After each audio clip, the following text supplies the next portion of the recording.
Abhyuday coaching Mahoba के अंतर्गत आज आप लोग हिंदी में छंद अध्याय पढ़ेंगे। और जैसा कि आप लोगों को अभी PDF डिस्ट्रीब्यूट की गई है छंद की, और लगातार आपको PDF के माध्यम से भी अवगत कराया जाता है, जिससे कि पढ़ना और आसान हो, सरल हो। तो इसमें छंद को हम क्या करेंगे, एक अलग अलग 10-10 प्रश्न के सेट पे इसे सॉल्व कर लेंगे। तो सबसे पहले छंद की परिभाषा, छंद के बारे में हम लोग पहले पढ़ेंगे कि है क्या। तो सबसे पहले आप इसकी क्या करेंगे, परिभाषा।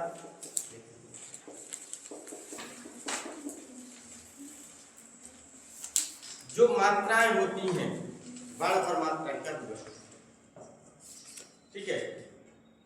तो उसको या इसको हम लोग जब करेंगे तब कर लीजिएगा बेटा, अभी थोड़ा सा पढ़ते जाइएगा, फिर उसके बाद जब पढ़ाना शुरू करेंगे तो इसी में हो जाएगा, ठीक है। मात्रा और वर्ण आदि के विचार से होने वाली रचना, मात्रा और वर्ण आदि के विचार से होने वाली रचना को क्या कहते हैं, छंद कहते हैं। छंद का सबसे पहले उल्लेख जो किया गया था वो किसमें, ऋग्वेद में किया गया था। किसमें किया गया था, ऋग्वेद में। अगर वेद में पूछा जाए, क्योंकि प्रश्न आपको यही मिलेगा और ये आया हुआ प्रश्न है आपके, ठीक है। SI 2017 में आया हुआ शिफ्ट 1 का क्वेश्चन है कि जो छंद है उसका वर्णन, यानी कि उसकी प्रथम चर्चा कहाँ पर हुई है, किस वेद में हुई है। तो छंद की सर्वप्रथम जो चर्चा हुई है वो कहाँ पर हुई है, ठीक है।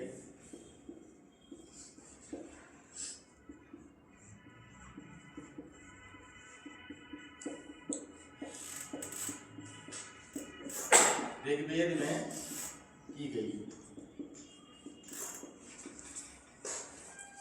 इसका सर्वप्रथम उल्लेख किसने किया है या किसने, तो पिंगल, ठीक है।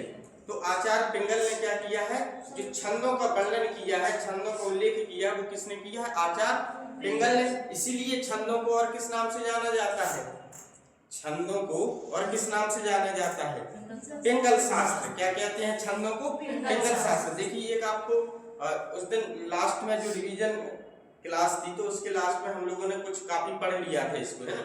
इसलिए अब आपके लिए छंद क्या हो जाएगा, और आसान। उसे और आसान करने के लिए एक बार हमने उपाय किया, ये बीच में काफी समय से थोड़ा सा रुक गया था। ये PDF मिलती रहती थी आप लोगों को, रेगुलर मिल भी रही है। तो उसमें क्या होता है कि आप जो यहाँ पर पढ़े हैं और जो प्रीवियस ईयर के प्रश्न आए वो आपको अलग से खोजने नहीं पड़ते हैं, मिल जाते हैं, ठीक है। एक चीज तो आज जैसा कि एग्जाम है बच्चों का, तो काफी बच्चों का एग्जाम है, ये भी एक कारण है। थोड़े से जो 2-4 बच्चे कम दिख रहे हैं, इसका यही कारण है। लेकिन चले, तो सबसे पहले किसने किया था ऋग्वेद का उल्लेख, छंद का उल्लेख, छंद का उल्लेख सर्वप्रथम आचार्य पिंगल।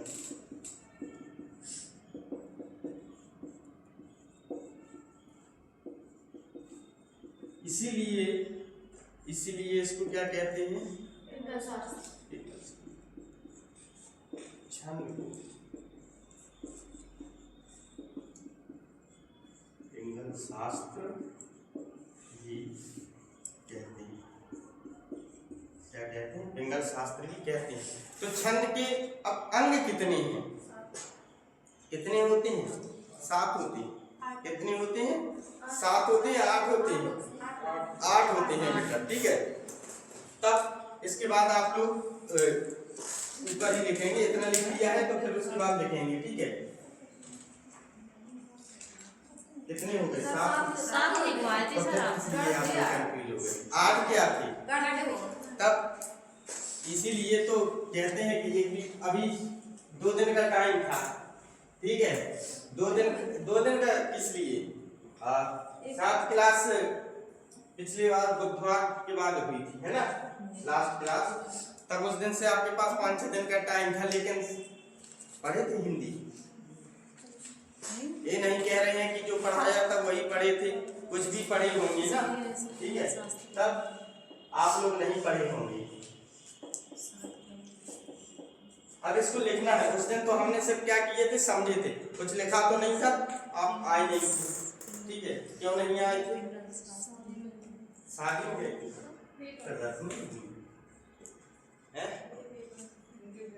अच्छा, और कल तो संडे था। ठीक है, चले।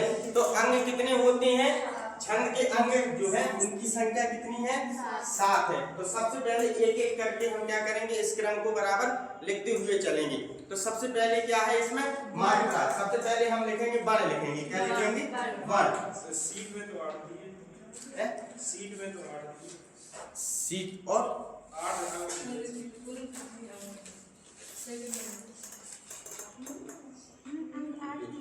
इसमें जो है जैसे पाद है, हाँ ठीक है, इसमें संख्या कितनी, इसलिए छंद के कुल 8 अंग माने गए हैं। कितने माने गए हैं, 8 अंग माने गए हैं। सीट में भी आपके दिए गए हैं 8 अंग, लेकिन उसमें 8 गण भी होते हैं, लेकिन इसमें जो संख्या और क्रम है ना, जैसे पाद और चरण को क्या किया गया है, एक साथ कर दिया गया था, लेकिन इसमें क्या किया गया है, अलग अलग किए गए। जैसे पाद है संख्या और क्रम, मात्रा और वर्ण, लघु, इसमें लघु और गुरु की जो मात्राएं हैं उसको क्या किया गया है, अलग से दे दिया गया है ना।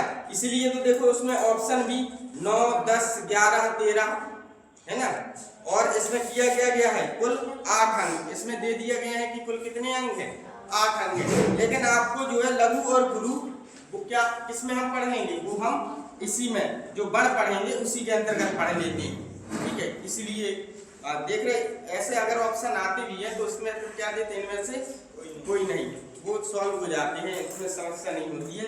लेकिन अब देखें इसमें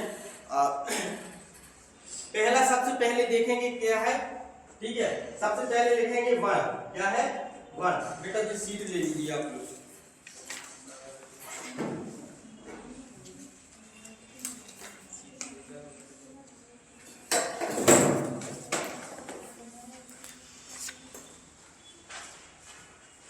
सबसे पहले वर्ण, वर्ण के क्या होते हैं, 2 प्रकार के। वर्ण कितने प्रकार के होते हैं, 2 प्रकार के वर्ण,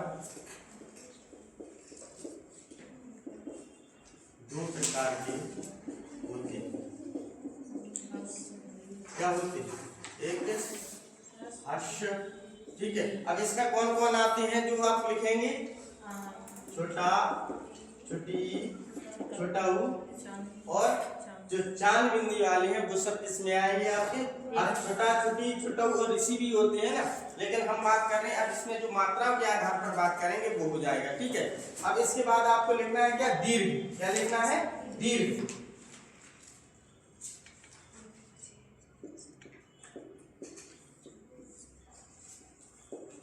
कौन कौन होते हैं दीर्घ में, बड़ा आ, बड़ी ई, बड़ा ऊ, ए, आए, ओ, आओ, और एक अनुस्वार होता है, क्या होता है, तो इसको भी इसी में लिखेंगे, ठीक है। अब इसमें हम जो है मात्राओं की जो गिनती करते हैं वो किसमें करते हैं, लघु और गुरु के आधार पर, ठीक है। तो एक मात्रा जो होती है वो क्या होता है, लघु, और जो 2 मात्राएं होती हैं वो क्या होती हैं, गुरु होती हैं। यानी बोलने का ये जो है इसका लहजा वो क्या है, एक मात्रा किसकी होती है, लघु की, और 2 मात्राएं गुरु की होती हैं, ठीक है। अब इसमें हर्ष को क्या कहते हैं, लघु, और दीर्घ किसको कहते हैं, ठीक है। तो हर्ष को क्या कहते हैं, लघु, एक मात्रा, इसको क्या कहते हैं, हर्ष को, ऐसे हर्ष स्वर को क्या कहते हैं, लघु, और लघु की मात्रा इस प्रकार से है, ठीक है। फिर दीर्घ स्वर को क्या कहते हैं, गुरु, क्या कहते हैं, गुरु, और इसकी मात्रा, ठीक है। अब हम देखेंगे इसके बाद क्या है, हमारा वर्ण हो गया, वर्ण के बाद अब मात्राएं क्या होंगी, वर्ण के बाद मात्राएं। मात्रा, मात्रा किसमें होती है, मात्रा केवल स्वर में होती है, मात्रा केवल किस में होती है?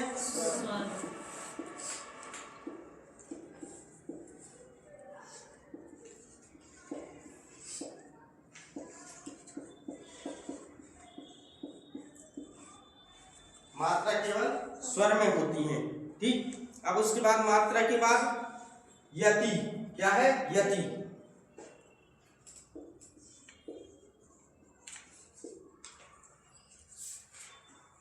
यहां से दिख रहा है ना, ठीक है, और पीछे करते हैं, ठीक है। लेकिन इसमें छंद को पढ़ते समय छोटा सा लिखते जाए, छंद को पढ़ते समय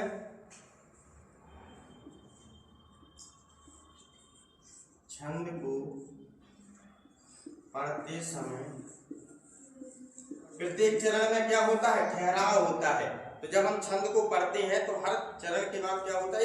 ठहराव होता है। तो छंद को पढ़ते समय प्रत्येक चरण में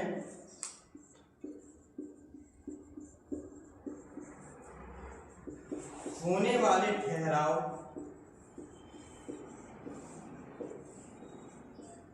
को क्या कहते हैं? यति कहते हैं। क्या कहते हैं? यति कहते हैं।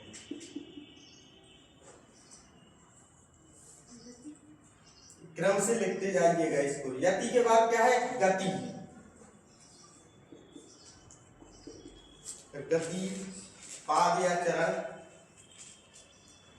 कविता के कण मधुर प्रवाह को, कण मधुर यानी जो बोलने का तरीका ये कैसा हो जाए? मधुर हो जाए, ले जिस प्रकार से होती है उसी प्रकार से। तो कविता के कण मधुर प्रवाह को क्या कहते हैं? नहीं लिख रही हो क्या? ठीक, पेन नहीं है क्या? रजिस्टर नहीं। कविता के कण मधुर प्रवाह को, चलो तो ठीक है, कण मधुर प्रवाह को क्या कहते हैं? गति कहते हैं। उस दिन आपको बताया था कि किसी भी छंद को या फिर किसी काव्य के पाठ को करने के लिए क्या होता है? एक लय होती है। क्या होती है? एक लय होती है, और वही एक गति के साथ बोलना पड़ता है। जब हम गति के साथ उसे पढ़ेंगे, बोलेंगे तो वो क्या लगेगा? एक सुसंगठित और सुव्यवस्थित और अच्छा लगेगा। अगर हम उसी को अगर साथ उसकी गति को बहुत ही धीमे तरीके से कर दें, जैसे जो बोलने का तरीका है, अगर जिस प्रकार से हम अभी बोल रहे हैं आपको पढ़ाने के लिए, अगर यही गति हम क्या कर दें? या तो बहुत तेज कर दें या फिर बिल्कुल धीमी कर दें, ठीक है, और यति भी ना हो, जहां पर रुकना है वहां पर रुके भी नहीं, और एक क्रम से आपको बोलते जाए कि छंद जहां मात्रा और वर्ण का क्या होता है? क्रमबद्ध ज्ञान होता है, उसे छंद कहते हैं। छंद के इतने अंग होते हैं, तो वो क्या हो जाएगा? वही आपके लिए क्या हो जाएगा? कठिन हो जाएगा। ठीक है, अब यहाँ पर आपने लिख लिया कविता के कण मधुर प्रवाह को क्या कहते हैं? गति कहते हैं। अब लिखें पाद या चरण, पाद या चरण। अब इसके ऊपर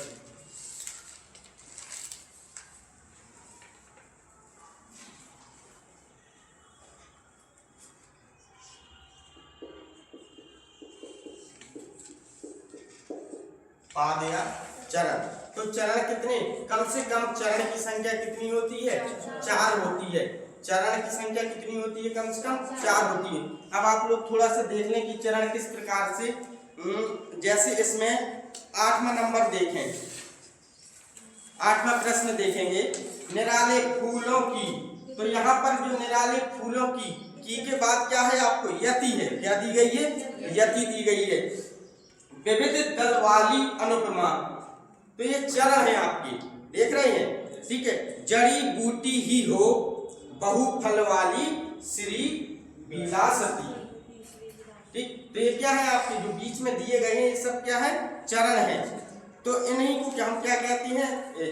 ये हमारे लिए क्या हो जाते हैं? पाद या चरण। उसी को पाद बोलते हैं, यानी पंक्ति, या फिर चरण बोलते हैं, ठीक है। तो अब इसमें चरण में लिखना, प्रत्येक छंद में कम से कम 4 चरण होते हैं। प्रत्येक छंद में, प्रत्येक छंद में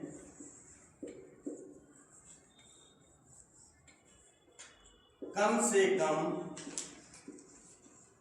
कितने होते हैं? कम से कम 4 चरण होते हैं। और देखिए एक चीज याद रखिएगा, कभी अगर परीक्षा में 2 ही चरण देकर पूछ लिया आपसे, तब भी आपको उसका हल करना है मात्राओं के आधार पर। ठीक है, हो सकते वैसे प्रश्न मिल जाए, जैसे अभी तो हमने 4 चरण बोल दी, एक ही चरण बोलता अगर निराले फूलों की विविध दल वाली अनुपमा, इस प्रकार से भी आपको फिर निकालना है कि ये क्या है। ठीक, चलें अब इसके बाद लिखें अगला तुक्क। क्या है? तुक्क।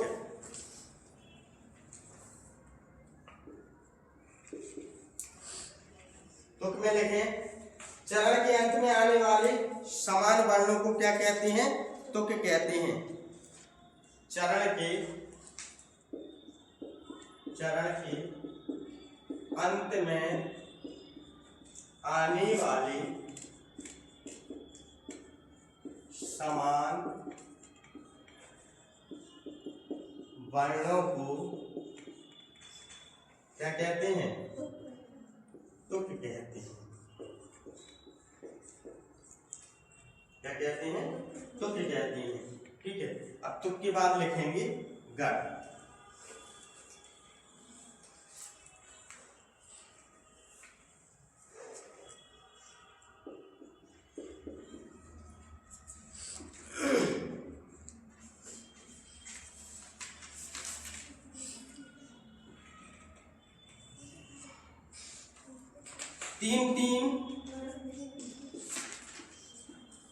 तीन वर्णों के समूह को क्या कहते हैं? गण कहते हैं। और गणों की संख्या कितनी होती है? 8 होती है।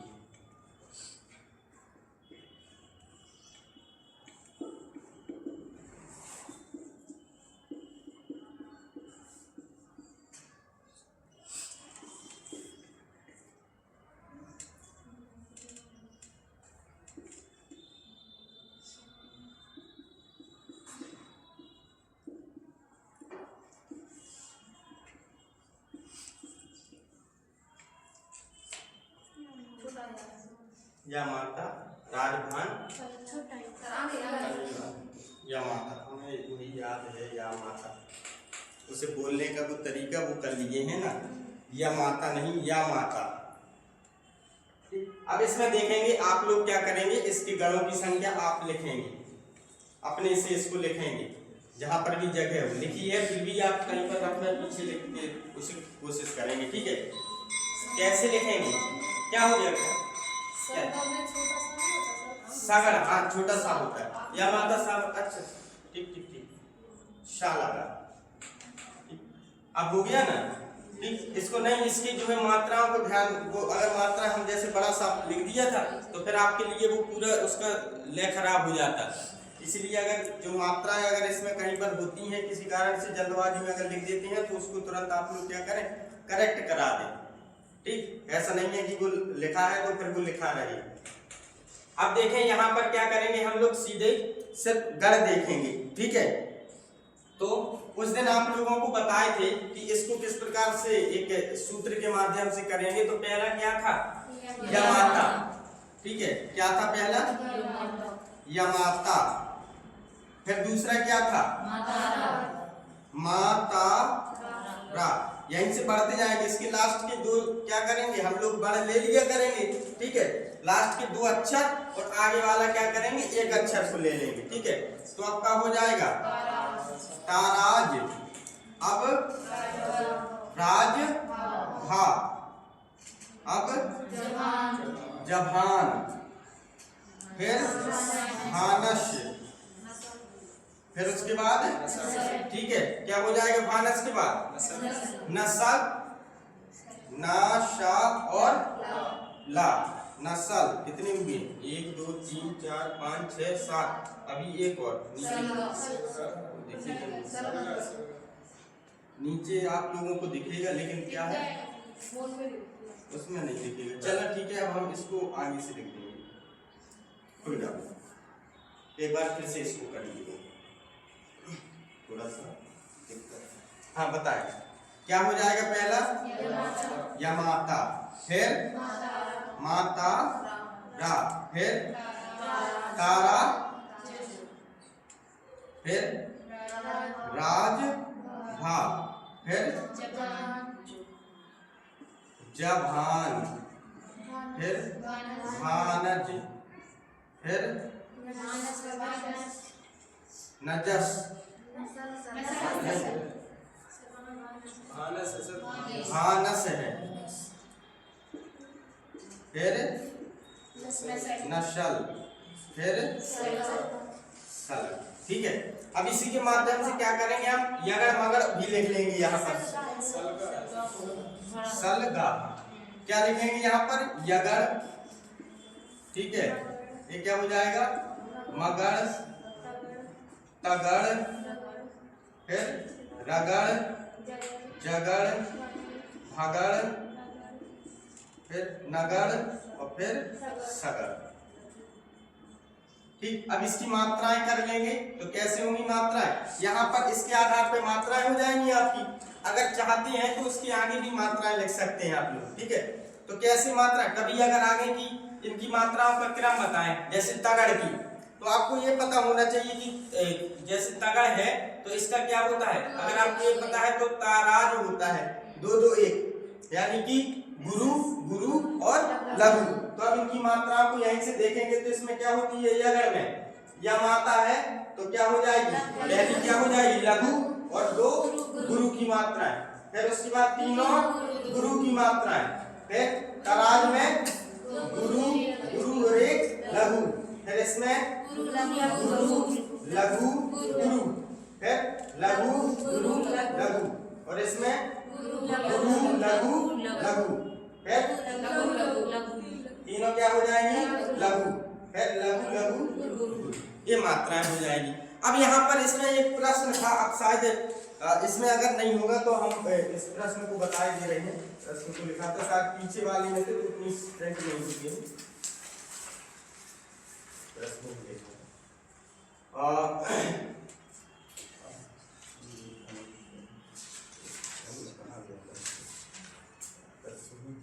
हाँ, कमला में कौन सा गण रूप है? ये प्रश्न था। प्रश्न क्या था? एक प्रश्न था। प्रश्न क्या है? कमला में कौन सा गण रूप है? कौन सा है? कैसे दिखाई दिए? क्योंकि इसमें क्या है? लघु, लघु और गुरु। तो लघु, लघु और गुरु का किसमें है? इस गण में, सगड़ में। तो इसमें बहुत सारे ऑप्शन, 4 ऑप्शन थे, तो उसका उत्तर क्या हो जाएगा? ये सगड़ ऑप्शन सही हो जाएगा आपका। और ये आया हुआ प्रश्न है सगड़ वाला। ठीक है, और क्योंकि इसमें तो बहुत पीछे तक थे तो इसमें नहीं मिलेगा आपको। तो ये प्रश्न था इसी से संबंध। इसी प्रकार से काफी बार आपके यूपी एसआई वगैरह में अगर देखेंगे, जब प्रैक्टिस सेट वगैरह लगाएंगे तो वहां पर ये सब प्रश्न मिल जाएंगे आपको। इसी प्रकार से सीधे दोहा सोठा रोला ना पूछकर इसी प्रकार से प्रश्न पूछे गए हैं। एक बार आपको क्या कर लेना है, यहाँ से इसको क्या करेंगे? याद कर लेना। ये हो गया ना कंप्लीट, है ना? तो यह क्या हो जाएगा? पहले यमाता पर लिख लेना है। ठीक है, फिर आगे के 2 अक्षर, यहाँ के 2 बड़े इनको लेंगे और एक आगे वाला उसमें ऐड करते जाएंगे। तो क्या हो जाएगा? माँ होता यहाँ पर ले लिया, फिर ये रा। ठीक है, फिर लास्ट शुरू इसके लास्ट के 2 ले लिए, तारा और जीजा। फिर उसके बाद राजा, फिर भा, फिर जा और भा ना, फिर भावना सा, फिर ना और सा ला, फिर सा वाला गा। ये क्रम अपने आप बनता चला आएगा। जब एक बार आप करेंगे वो खुद से लिख लेंगे तो वो बन जाएगा। ठीक है, अभी आप लोगों से फिर से लिखवाएंगे, लिख लेते हैं ना? किसको नहीं समझ में आया है ये अभी बता दीजिए। लिखवाएंगे अलग से तो फिर लिख लेना चाहिए। ठीक, लिख लेंगे ना? ठीक, चलिए तो लिख के दिखाइए। देख ही लें, समय नहीं ज्यादा वो करें, फटाक से। लेकिन उसके लिए आपको जो है हम यमाता राजभवन साला का ये लिखा रहने देंगे। ठीक है, क्योंकि यहाँ पे आप कोई से भी नाम आ जाएंगे, किसी भी प्रकार से नाम आ जाएंगे, वो तो आप कर ही लेंगे। तो नामों को लिखवाना जरूरी नहीं है, कोई मतलब नहीं है नामों को लिखवाना। अब आप लोग लिखो, ये आपकी क्या है, एक याद करने के लिए एक विधान है, जमाता राजभान शालगा, यानी कि देखिए इसी से लिखते जाए बेटा, यही लिख ली नहीं, इसको लिखना है जो बताया कि जमाता, इसी प्रकार से। हाँ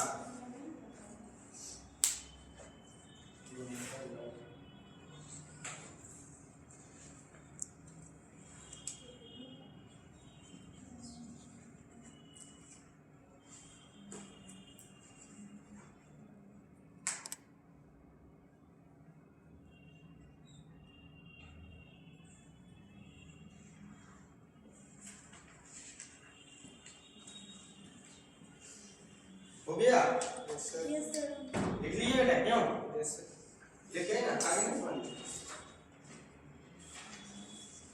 जमाता मतारा दराज जबान सारका मानस नसल सरगा, क्या कहते हैं, जमाता मतारा दराज राजका मानस नसल, देखिए हो गए ना, अब क्लियर हो गया ये, ठीक है। इसमें अगर अलग से कभी भी इस प्रकार के प्रश्न बनते हैं उसके लिए आप लोग तैयार रहेंगे, बाकी तो आपको अभी याद हो जाएंगे कि इसमें कितनी मात्राएं हैं क्या है, ठीक। अब चले, अब इसके बाद हम लोग सीधे आप 10 प्रश्न बाद में करेंगे पहले, क्योंकि यहाँ पर इनको हो गए। अब छंदों के भेद, ठीक है, अब ये हो गया ना कंप्लीट, बस किसको नहीं, किसका गलत हुआ, बन गया बेटा, हैं लिखा तो कुछ तो लिखे होंगे ना, देखा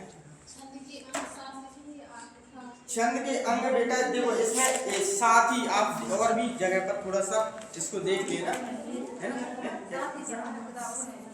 उसमें भी साथ, एक्चुअली में इसमें जो प्रश्न दिया है तो उसमें इनमें से कोई नहीं, जैसे चलिए ये तो करवा दे हम आपको प्रश्न, छंद की प्रथम चर्चा, लिख लो बेटा, इसको एक बार लिख लो, हम देखो समय दिए, लिख लो, या माता राजभान शालगा, पहले उसको लिख ले। छंद की प्रथम चर्चा किसमें हुई थी, ऋग्वेद में, ठीक है। छंद की प्रथम चर्चा ऋग्वेद में हुई थी। हिंदी साहित्य के अनुसार अक्षर, संख्या, गणना, मात्रा, यति, गति से संबंधित किसी विषय पर रचना को हम क्या कहते हैं, छंद कहते हैं, ठीक। छंद के कुल कितने अंग हैं, अब इसमें पहले से दूसरा बिल्कुल क्रम से ही चलेंगे, ऐसा नहीं है हटकाने वाला काम नहीं रहेगा। हाँ मिला नहीं है वैसे, कहाँ पर एक बार उसको, और उसमें क्या कहते हैं, हरदेव बहादुर की किताब में देख लेंगे, फिर उसको क्लियर करा देंगे, ठीक है। अगर 8 हुई तो 8 हाँ तो ठीक है, तो नहीं ऐसे नहीं, ऐसे बढ़ते नहीं है, होगा तो फिर वही संख्या होगी। हाँ तो आप तो कर दिए हैं, तो वो लोग तो आप करते रहते हैं, लेकिन हम इसीलिए तो देखो दूसरा प्रश्न जो है, छंद के कुल कितने अंग हैं, तो 9, 10, 11, 13 दिए हैं, तो उन्होंने यहाँ पर ऐसी संख्या ही दे दी है कि उपयुक्त में कोई नहीं। अगर उन्हें क्लियर ही करना होता तो वो 8 दे देते, 7 भी दे देते, तो वो फिर प्रश्न कहाँ चला जाता, ठीक है, कोमा में चला जाता है ना। तो इसी चक्कर में देख रहे हैं कि उत्तराखंड पीसीएस वाले का मेंस था जिस दिन, उसके एक दिन पहले कैंसिल कर दिए उसको। मेंस देने के लिए बच्चे पहुंच भी गए थे, यहाँ से अपनी कोचिंग से भी गए हैं बच्चे उत्तराखंड पीसीएस का मेंस देने के लिए, मालूम चला कि वहां पहुंचे। और फिर तो कुछ ऐसे प्रश्न होते हैं, लेकिन उनका आपको बिल्कुल इस प्रकार रहना है, किसी भी कारण से किसी भी माध्यम से अगर वो जानकारी मिलती है तो वो आपको क्लियर करा दी जाएगी। जैसे 7 पढ़े 8 पढ़े तो वो भी क्लियर करा देंगे, वो मेहनत आपको नहीं करना, वो हमें करना है, ठीक है। अगर कुछ भी उसमें अगर एफ और बट होगा तो वो क्लियर करा दिया जाएगा, आपको नहीं कुछ सोचना है। अब इसके बाद इसमें जैसे पाद, यानी पाद क्या थे, चरण थे, ठीक है। संख्या और क्रम, गण, गति, गण तो जानती है कि यही थे, ठीक है। गति क्या है, बोलने का ये क्या है, लय है, तरीका है। मात्रा और वर्ण, तो जी मात्रा और वर्ण, अब इसमें मात्राएं क्या थी, मात्राएं किसमें होती हैं? स्वर में होती हैं। यही छोटा की मात्रा, बड़ा की मात्रा, ई की मात्रा, ये होते हैं लघु और गुरु। अब लघु और गुरु हमने किसमें? वर्ण में पढ़ा दिए थे आपको, ठीक है।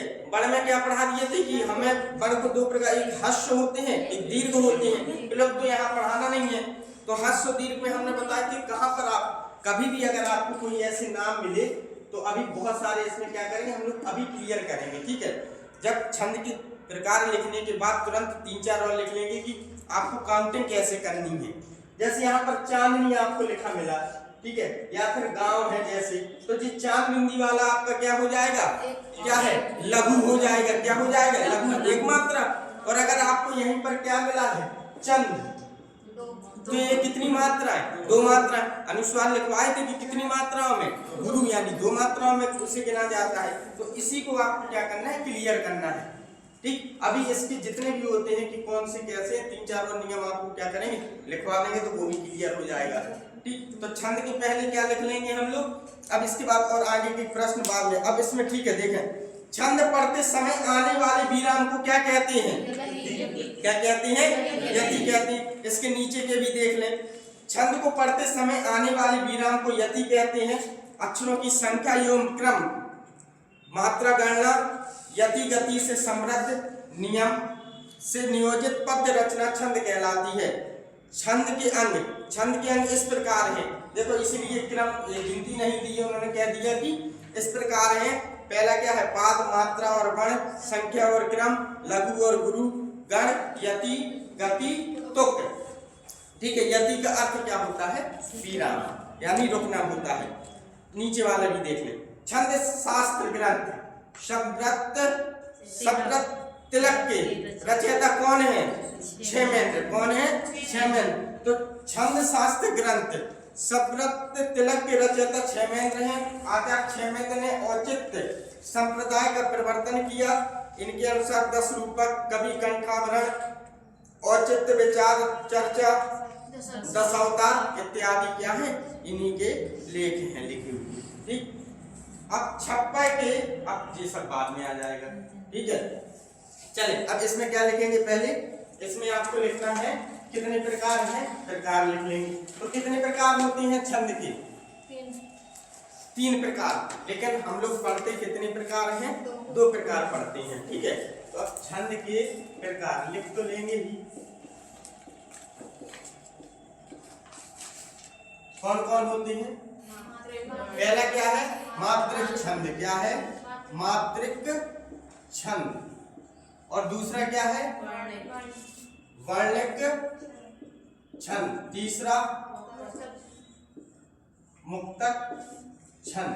तो यहीं पर आप लोगों को क्या करना है? जैसे थोड़ा सा जो डिस्टेंस होगा उसी में जहां पर मात्राओं की गणना की जाती है वो क्या है? मात्रिक छंद। जहां पर गण आए, यानी गण के आधार पर जहां पर क्या की जाए? गणना की जाए, गिनती की जाए, तो वो क्या है?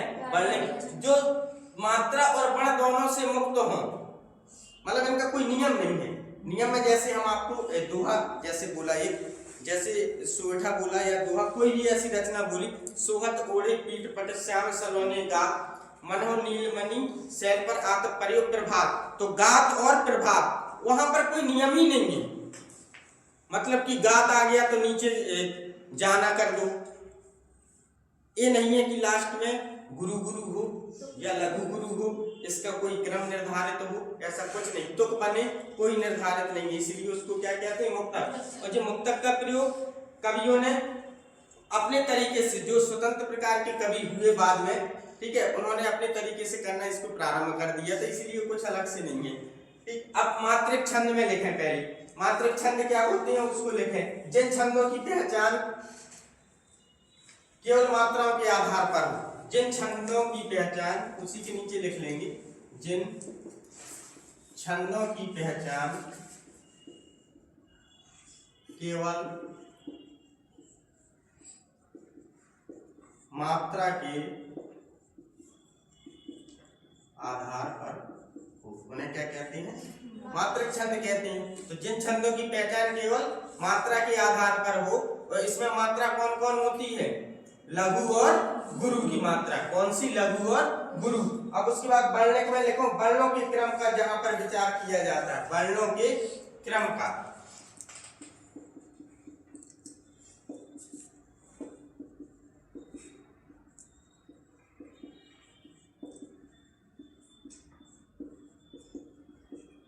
वो क्या कहलाते हैं? वो वर्णक छंद कहलाते हैं। मुक्तक जो मात्रक और वर्णक दोनों से क्या हो, मुक्त हो, ठीक है, उसे हम क्या कहते हैं? मुक्तक छंद कहते हैं। अब इसके बाद आप लोग जो, क्योंकि अब हम लोग मात्रक छंद पढ़ने वाले हैं। कौन सा छंद? मात्रक छंद। तो मात्रक छंद कितने प्रकार के होते हैं? पहले उसको पूरा लिखना है, फिर उसके बाद जब इसको श्लोक एक दो को हम मात्राओं पे करेंगे तब उसे देख लेंगे। इसे अलग कर दें, ठीक है। तो मात्रक में बताएं बेटा, क्योंकि ये प्रश्न सीधे सीधे पूछ लिए जाते हैं, फिर आप लोग पढ़ेंगे तो वहां पे आएगा। जैसे आपने चौपाई पढ़ी, चौपाई किस प्रकार का छंद है? समात्रिक है। तो हम लोग जब पढ़ते हैं तो उसमें लिखा रहता है यह समात्रिक छंद है। फिर दूसरे को पढ़ेंगे तो वहां लिखा हुआ ये विसमात्रिक छंद है या अर्ध समात्रिक है, ठीक। तो उसको एक पहचान के माध्यम से क्या करेंगे, बिल्कुल याद कर लेंगे। तो डालें सबसे पहले मात्रिक छंद।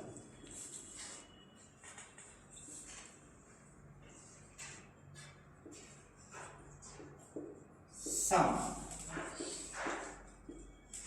मात्रिक, अर्ध समात्रिक।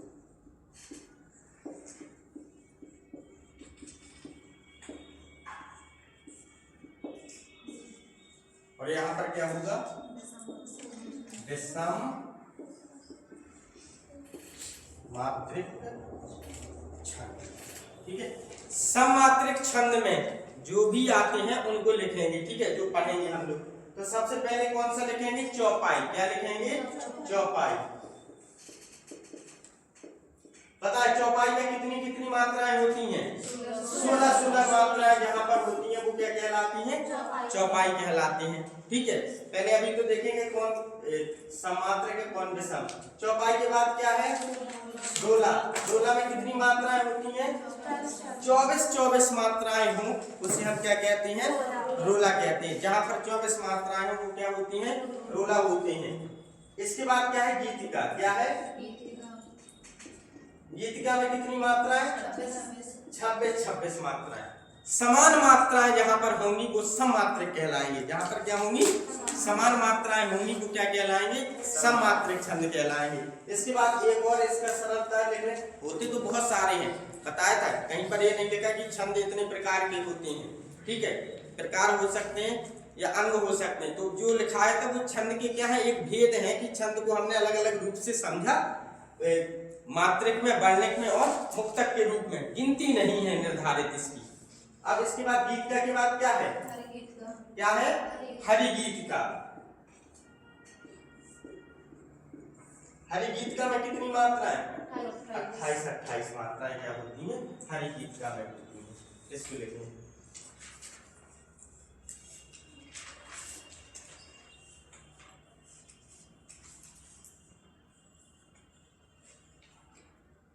अच्छा, ठीक। एक और, जैसे चौपाई तो ठीक है कि 16 मात्राएं होती हैं।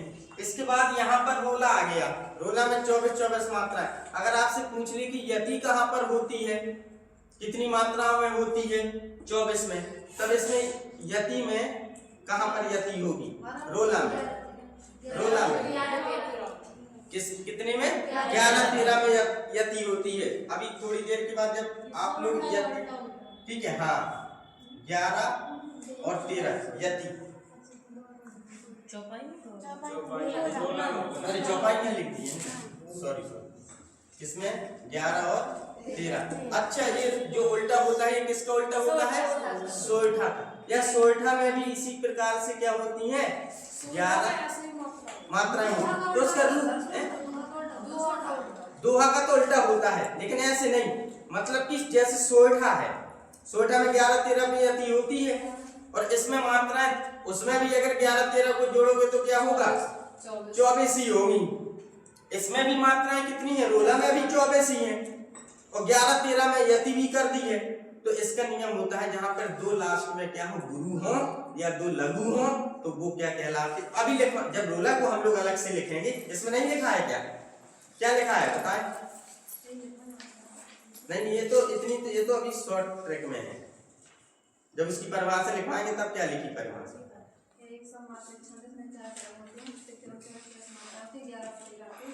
और आगे नहीं लिखा ना, आगे यहाँ पर ये लिखना चाहिए था कि आपके लास्ट में दो गुरु या दो क्या होते हैं, लघु होते हैं। उससे क्या होता, क्योंकि जब आप सोठा को पढ़ते हैं तो क्लियर हो जाता है, अन्यथा फिर आप कंफ्यूजन में हो जाएंगे। अब चलें, इसमें देखें, जैसे अब ये 26 मात्राएं हैं गीतिका। अब गीतिका में यति बताए कहां पर होती है, गीतिका में यति 14, 12 और हरि गीतिका में 16, 12। ये देख ध्यान रखिएगा, जो यति है लिखवा दी हमने, कहां पर रुकना है, ठीक है। जब गिनती गिनेंगे, अब मालूम चला कि आपने, ठीक है, अब मात्राएं गिनना आ गया आपको, मात्राएं गिनना भी आ जाएगा। 14 मात्राएं हैं और 12 मात्राएं, और हम भूल गए कि गीतिका में 26 मात्राएं होती हैं। या फिर आपको उसने पूछ लिया कि 14 और 12 मात्राओं पर यति हो, उसे क्या कहती हैं, और आप सिर्फ 26 मात्राओं का किए हैं। अरे यति नहीं पढ़े तो वो भी बहुत कठिन प्रश्न बन जाता है, ठीक है। जैसे 11, 13 में तो अभी सरल हो जाएंगे, 16 और 12 में जहां पर यति हो यानी रुकना, उनका यही रुकने का क्या होगा, तरीका होगा, सरल होगा, ठीक है। तो 11, 13 पर यति होगी, वो रोला है। मात्राएं कितनी है, 24। हर एक चरण में कितनी मात्राएं, 24 मात्राएं होंगी। अच्छा, फिर ऐसे देखेंगे तो वो यति इसीलिए दी है, नहीं तो आप फिर हर चरण का मतलब है कि यहाँ पर 1, 2, 3, 4 इस चरण में 24 ढूंढेंगे, ठीक है। तो ये पूरा एक चरण बना दिया गया है इसको, ठीक है। अब इसके बाद आप लोगों को अर्ध समात्र, इसको हटा दे थोड़ा सा, इतनी भर मात्राओं को हटा दे, ठीक है, वो लिखा रहने देंगे अभी। इसमें सबसे पहले क्या पढ़ेंगे, दोहा। क्या पढ़ेंगे, दोहा। दोहा में कितनी मात्राएं होती हैं, 13, 24 नहीं। अब हम लोग इसमें पढ़ेंगे, क्योंकि यहाँ पे क्या है, अर्ध समात्रिक। क्या है, अर्ध समात्रिक है। अब कैसे होगा 13, इसमें जो विषम मात्राएं, अब देखो सम और विषम मात्रा,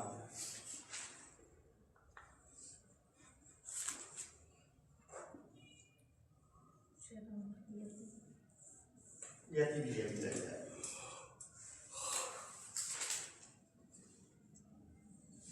ठंडी गर्मी हो रही है तो आलस भी आ रहा है। चले देख, ये 4 चरण हो गए। ये कौन सा है, पहला है, ये दूसरा चरण, ये तीसरा, और ये क्या हो गया, चौथा, ठीक है। यहाँ पर हम क्या कहते हैं, इसको हम क्या कहते हैं, आप लोग जानते हैं, ये क्या है, विषम। ये क्या है, विषम, अरे ठीक है, और ये क्या है, सम, ठीक। अब यहाँ पर हम देखेंगे, जहां पर विषम है, ये 13, तो यहाँ पर भी इतना और लिख लेंगे, यानी कि जो विषम है इसमें क्या है, 13। तो दोहा अगर याद नहीं हो रहा है, दोहा कंफ्यूज कर रहा है, तो दोहा भर को कर लेना। देखो 1, 3, 13, ठीक है। ये हर जगह काम नहीं आएगी, ये एक आपका सरलता के लिए है, बाकी ये बिल्कुल भी ट्रिक, फील्ड ट्रिक है, ठीक है। क्योंकि आप जब सोटा पढ़ते हैं तो उसमें हो सकता है कभी कभी 13, 11 बोल दिए, जैसे हमने पूछा सोटा में कितनी मात्रा, आपने कहा 13, 11। अब 13, 11 में 13, 11, तो आपने कही नहीं 11, 13, क्योंकि आपको तो पता है कि या तो इस प्रकार से होगी, नहीं तो इसको उल्टा कर दो तो वो, ठीक है। तो इसमें क्या है, जैसे दोहा को पहले करेंगे तो दोहा में सीधे विषम में वो पूछ ली, विषम में कितनी कितनी मात्राएं होती हैं दोहा में, तो 13, कितनी मात्राएं, 13 मात्रा, ठीक है। और सम में कितनी मात्रा, 11 मात्रा। अब ये क्या हो गई, अर्ध समात्रिक, यानी आधे समान मात्राओं में, जिसे हम क्या कहते हैं, अर्ध समात्रिक, ठीक है। जहां पे आधी मात्राएं क्या हो, समान हो, ठीक है। आधी मतलब कि जैसे ये विषम में, क्योंकि जब इसकी परिभाषा लिखते हैं तब क्या लिखते हैं, पहले और तीसरे, तो विषम में कितनी मात्राएं होती हैं, 13, और दूसरे और चौथे चरण में सम में कितनी होती हैं, 11, ठीक है। ये मात्राएं होती हैं। अब इसके बाद लिखें कौन सा, सोठा। दोहा का उल्टा होता है सोठा, यानी कि अगर आप दोहा कोई पढ़ रहे हैं उसी में उल्टा लिख देंगे उसको तो वो क्या बन जाएगा, सोठा बन जाएगा। तो दूसरा क्या है, सोठा। सोठा में मात्राओं का क्रम क्या होता है, 11 13 11 13। ठीक है। अब इसके बाद तीसरा कौन सा है, बरवे। कौन सा है,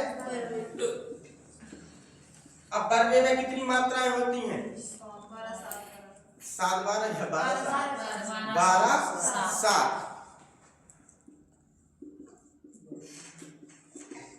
अब इसके बाद चौथा क्या है, उल्लाला। उल्लाला में कितनी मात्राएं होती हैं, हाँ भूल के जाओ, 15 13। संकोच कहीं कर रहे बोलोगे तभी वो निकल के अच्छे से याद होगा। अब देखें यहाँ पर दोहा में कितनी मात्राएं, 13 11। ठीक है, दोहा में कितनी मात्राएं, 13 11। याद हो जाना चाहिए। ठीक है, दोहा में कितनी मात्राएं, 13 11 13 11।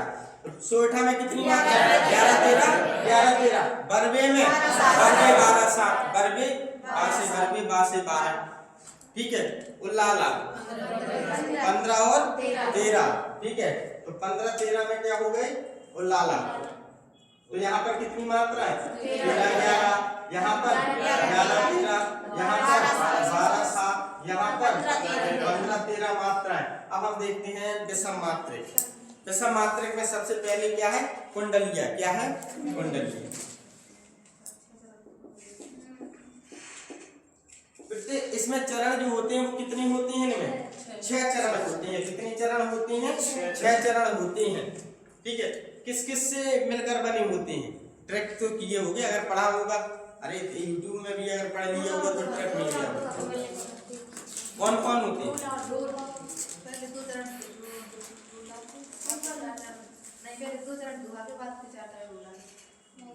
चलिए ठीक, पहले तो एक बिल्कुल क्लियर है, सही है, लेकिन क्लियर है।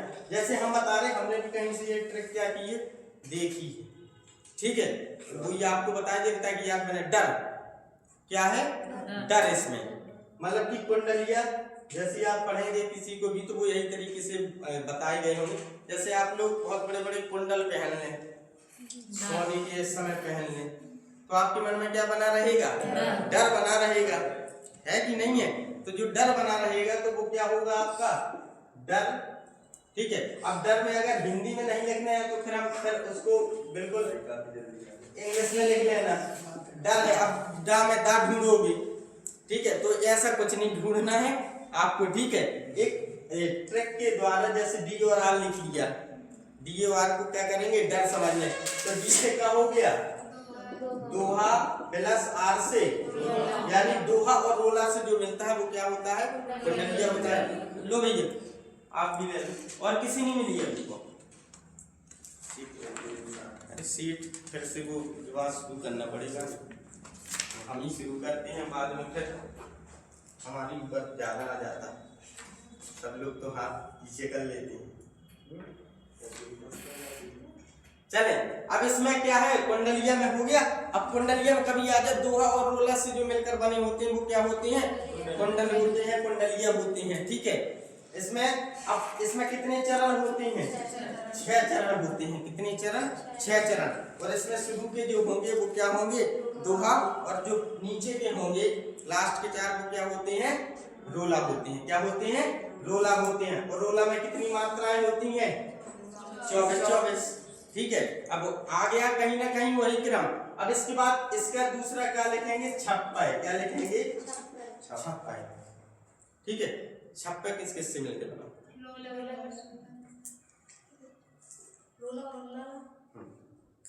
देखो छप्पर डला है घर में।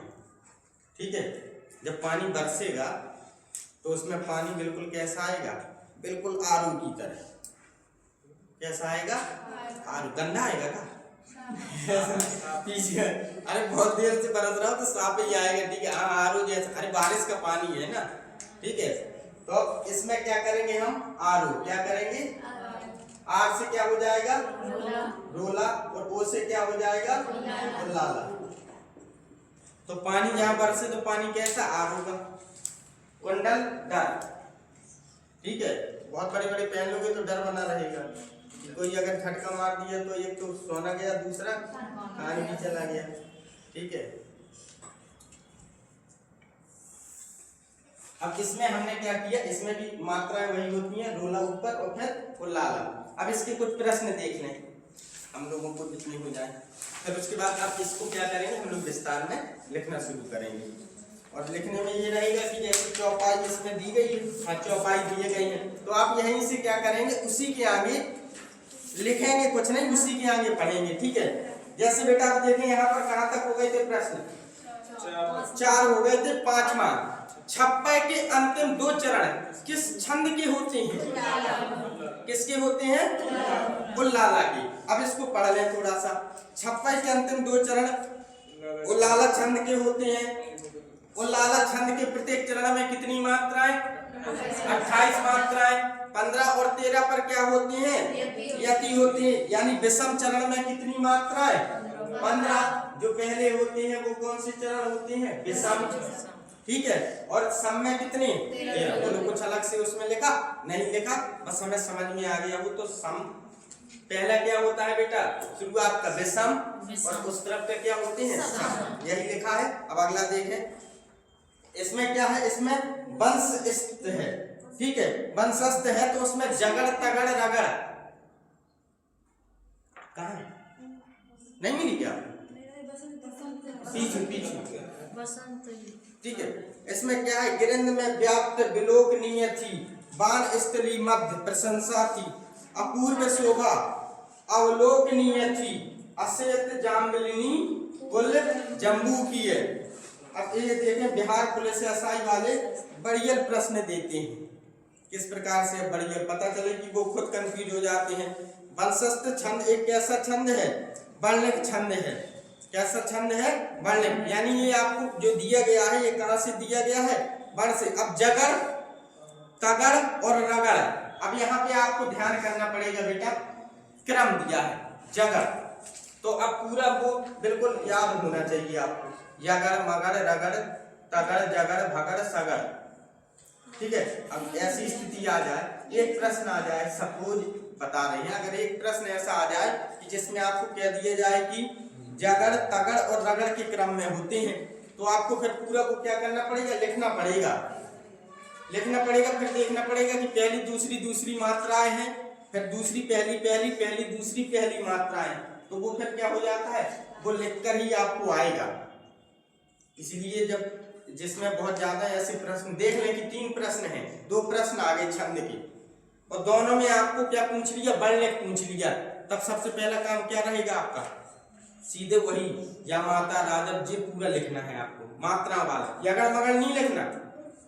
ठीक है, वो मात्रा वाला, ताकि आपको पता चले कि यहाँ ये क्रम है, तो ये क्रम किसका होता है। चलो ये क्रम हम लोग देख लें, जहां पर जगड़ तगड़ और रगड़ का क्रम होता है वो वंशस्थ होता है। क्या होते हैं, वंशस्थ होते हैं। ठीक है, वर्णिक छंद। नीचे देखें, निराले फूलों की विविध दल वाली अनुपमा, जड़ी बूटी ही हो बहुफल व्रती श्री विलासिती, ये क्या है। अब इसके थोड़ा से आप लोग गिनती करेंगे, क्या करेंगे, गिनती। तो इसको गिनती में पहला ही लिख दिया जाए। देखें इसमें निराले फूलों, बताओ बेटा गिनती करो कितनी, ये इसमें कितनी है, ये मात्रा कितनी है, 2 है कि 1 है, एक गिनती करेंगे। इसमें 2, इसमें 2, इसमें 2 देख ले, ठीक है, और इसमें 2, और इसमें 2, कितनी हो गई, 11 हो गई। अब इसके बाद वाली में और देख लें, बिंदी की नहीं है, यहाँ मत, अब ऐसे नहीं, जैसे अब हो ही गया ना उसका काम, तो फिर अब गुरु से आगे हम लोग कहाँ जाएंगे, 13 कहाँ, 3 कहाँ से कर देंगे। ठीक है, समझ गए ना। अब उसमें एक्चुअली में हम लोग जैसे लिखते हैं, बोलते हैं, तो हमारा ये तरीका होता है कि हम लोग यहाँ पर क्या करते हैं, बिंदी लिखते हैं। जैसे मैं और मैं, दोनों में अंतर होता है, तो हम जब भी लिखते हैं तो इसमें क्या करते हैं, इस बिंदी को क्या करते हैं, अनुस्वर को वहाँ साथ में रखते हैं, लेकिन वो गुरु की ही मात्रा कांत होगी, ऐसा नहीं है कि वो लघु हो जाए। अगर होता तो ठीक है, नहीं होता तो अभी गुरु तो था ही। अब इसमें देखें नीचे वाला विविध दल वाली अनुपमा, ठीक है, इसमें कितनी मात्रा है, 1 2 3 4 5 6 7 8 9 10 11 12 13 14, इसमें तो कितनी मात्राएं हो गई, 14 ही है ना, ठीक है।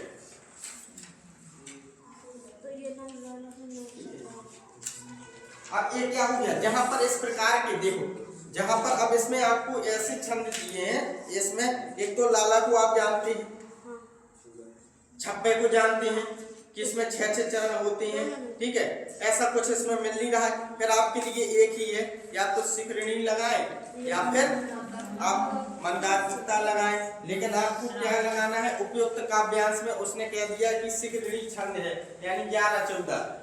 अब इतनी मात्राओं का अगर आप लोग क्या करेंगे, जैसे इसमें जो प्रश्न दिए हैं, तो प्रश्नों को क्या करना है, हटाना भी है, और इस प्रकार के प्रश्नों को आपको क्या करना है, अपने अध्ययन में शामिल बहुत दूर तक नहीं करना। क्यों नहीं करना, उसके पीछे रीजन क्या है। जैसे आपने इस प्रश्न को पढ़ा, अब आपकी क्या एक इच्छा जागृत होगी कि हम ये कहाँ पर है, ये शिखरिणी छंद, वो उसको पढ़े, तो आपके जो सरलतम वाले थे, जो बिल्कुल आने वाले प्रश्न थे, जो 1 2 ने क्या कर दिया आपको पूरा कंफ्यूज, और बिल्कुल भी जो थोड़ा बहुत छंद समझ में आया था वो भी नहीं आया, किताब रख देंगे आप, ठीक। तो थोड़ा सा इनसे क्या करेंगे, बचकर रहेंगे, क्योंकि इसमें उपेंद्र बच्चा वाला दिया है, फिर उसके बाद भुजंगी दिया है, इसीलिए हमने इस पेज को क्या किया, इसमें शामिल करवाया कि आप लोग देख लें कि ये कहाँ पर यूपी पुलिस के जो दिए हैं, ये वाला प्रश्न आया कहाँ पर, कब आया, ये यूपी पुलिस असिस्टेंट ऑपरेटर, ये ऑपरेटर में, तो ऑपरेटर में फिर छंद, क्योंकि हिंदी उसमें बहुत ज्यादा रोल रहता है, तो फिर हिंदी के लिए फिर आपको अंदर तक का पढ़ना पड़ेगा, ठीक है, इसीलिए वो इतना ज्यादा पूछे। लेकिन इसमें एक क्या है, सामान्य हिंदी है आपकी, ठीक है, और सामान्य हिंदी है, और इसमें आपको जो एसआई वाले प्रश्न मिलेंगे, वहां पर कहीं पर भी आपको बहुत कम ही प्रश्न होंगे जिनमें आपके वर्णिक छंद होंगे, ठीक है, नहीं तो वो सीधे दिए हैं कि मात्रिक छंद के बारे में है, मुक्तक जो जिसमें जो है वर्णिक आपके जो दोनों छंद होते हैं, मात्रिक और वर्णिक दोनों से मुक्त हो, जिनमें ना मात्रिक का कोई यानी मात्रा का कोई असर ना हो, और वर्ण यानी जगड़ तगड़ का भी कोई असर ना हो, इन सब से मुक्त हो, जिनका ले ना कुछ हो, तुक ना कुछ बनी, तो वो क्या हो जाएगी, यानी मुक्त है, फ्री वाली, ठीक, उसे हम क्या कहते हैं, मुक्तक छंद कहते हैं। अब इसके बाद आप लोग इसको लिखें, जैसे जो ला के ऊपर एक मात्रा है, तो इसको दो कैसे करेंगे, एक नहीं, अगर एक मात्रा और लग जाए तो हाँ वो ही है, ए और आए, ये क्या है बेटा, दीर्घ स्वर, ए आए। अब ए में क्या है, इसमें एक मात्रा होती, आई में 2 मात्राएं होती, चाहे एक मात्रा आ जाए या फिर इसमें 2 मात्राएं होती, तब भी हम क्या पढ़ते हैं, उसे गुरु ही पढ़ते, ठीक है। बस अब इसमें आप इसके पहले आपको 3 और लिखना है, नोट करके, नोट के रूप में लिखना है, वो लिखें आप लोग। संयुक्त वर्ण के पूर्व का लघु वर्ण गुरु होता है, संयुक्त वर्ण के पूर्व, संयुक्त वर्ण के पूर्व का लघु वर्ण क्या होता है, गुरु होता है,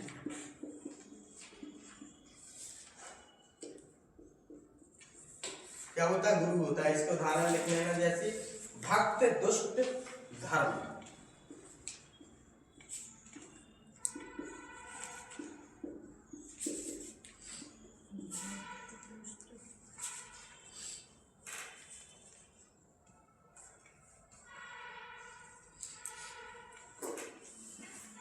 ये जो आधा अक्षर बना है इस संयुक्त वर्ण है, ठीक है, तो संयुक्त वर्ण की पहले वाला जो रहेगा, जैसे छोटा भा है, तो इसमें तुरंत तुम्हारा दिमाग लगेगा कि ये क्या हो जाएगा, ये वाला क्या हो जाएगा, बड़ा हो जाएगा, कि ये लघु होगा कि दीर्घ होगा, ऐसे कर, अरे अभी अब तो पता है कि दीर्घ हो जाएगा, गुरु हो जाएगा, लेकिन अभी क्या देखेंगे कि भा में छोटा की मात्रा है, तो इसको क्या मान लेंगे, एक मात्रा मान के चलते। फिर इसमें का और ता, तो फिर तुम का की एक मान लेते, ता की एक मान लेते, या फिर इसी को 2 मान लेते। तो वहां पर क्या है, नहीं, इसमें क्या लिखा है कि संयुक्त बण के पूर्व का, संयुक्त बण है इसके पूर्व का, इसके पहले का जो बण होगा, पहले का जो अक्षर होगा, इस आधे वाले अक्षर के पहले का जो अक्षर होगा वो कैसा होगा, वो गुरु होगा। कैसा होगा, गुरु। तो इसकी 2 मात्रा और इसकी अब क्या है, 1 मात्रा। इसी प्रकार से दुष्ट में का में छोटा ऊ की मात्रा है। नियम के अनुसार क्या होना चाहिए था इसको, नियम के अनुसार तो ये क्या है, गुरु है। लेकिन अगर हम बिना नियम के देखते, ऊपर भर का पढ़ के जाते, तो इसको तो लघु मानते, क्योंकि छोटा ऊ की मात्रा है। अब पढ़े क्या है, संयुक्त बण। संयुक्त बण के पहले का जो अक्षर होगा या बण होगा वो कैसा होगा, गुरु होगा। तो ये क्या हो जाएगी, ये भी गुरु हो जाएगा, ये लघु। अब इसी प्रकार से धर्म, ठीक है। अब इसी प्रकार से धर्म होता है, तो धर्म ही क्या हो जाएगा, 2 मात्रा। और माँ में अब कितनी मात्रा चढ़ाएंगे, 1 मात्रा चढ़ाएंगे। तो क्लियर हुआ, ठीक है। अब आ गया ये समझ में, जहां पर भी ऐसा लिखा मिले, ठीक है, तो वहां पर कैसी मात्रा, उसके पहले वाले को 2 मात्राओं में जोड़ देना है। और अगर वो पहले से बड़ा ही है तब तो फिर टेंशन ही नहीं। अगर पहले से कुछ जैसे भक्त, ठीक है, भाक्त लिखा हो, कुछ ऐसे शब्द बनते हो जिसमें बड़ा भाग या बड़ा क्या हो, पहले से अगर वो क्या है, गुरु है, तो फिर रहने दें, नहीं तो फिर ऐसे करेंगे। इसके बाद एक और नोट में लिखें, विसर्ग युक्त बण भी क्या होते हैं, गुरु होते हैं। विसर्ग युक्त बण भी गुरु होते हैं। क्या होते हैं, गुरु होते हैं। क्या होते हैं, गुरु होते हैं। यानी जिसमें क्या होता है, विसर्ग लगा रहता है। एक विसर्ग का नाम बताओ, अरे कोई एक विसर्ग वाला पूरा शब्द बनाओ। तो स्वतः, ठीक है, अतः,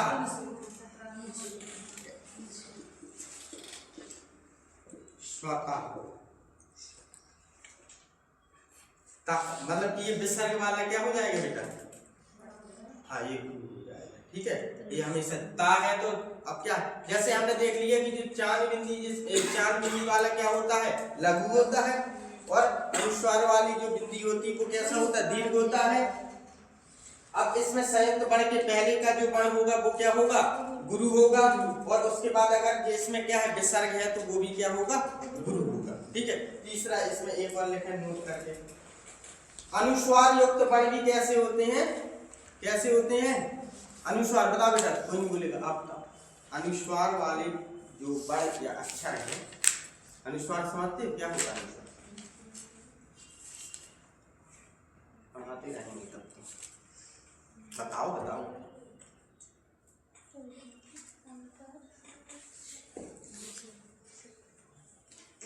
नहीं पता, हाँ हाँ वही विसर्ग जैसे आहा की बिंदी होती है, ऐसे अनुस्वार क्या होते हैं, अंगी की बिंदी होती है, ठीक है। चांद बिंदी तो पता है कि ऊपर जो चांद के ऊपर बिंदी लगी है वो क्या है, चांद बिंदी है, वो लघु है। और इसमें अनुस्वार भी क्या होते हैं, हमेशा अनुस्वार क्या होते हैं, अनुस्वार हमेशा गुरु होते हैं। अनुस्वार बण हमेशा कैसे होते हैं, अनुस्वार हमेशा, ठीक है, अनुस्वार। अब इसको बताना, ये जो इस प्रकार से हमने चिन्ह बना दिया है, एक चिन्ह बना दिया है, ये कौन सा चिन्ह है, ठीक है, कोई बात नहीं, आगे का बता दिया, बस इतनी जानकारी। ये कौन सा होता है, हंस पद। जब भी कोई चीज छूट जाए लिखते हुए लेखन में, तो उसकी पूर्ति के लिए हम क्या करते हैं, जो लगाते हैं उसे कहते हैं हंस पद। अब इसके बाद आप लोग इतने हो गए इसमें, अब लिखना शुरू करें। देखें एक और प्रश्न, छप्पे के अंतिम 2 चरण किस छंद के होते हैं, उल्लाला, ठीक है। अब पूरा मिटा के एक बार आपको क्या करना है, पीछे का थोड़ा सा रिवाइज कर दें। बहुत लेट आए हो, क्या बात है, पेपर था क्या,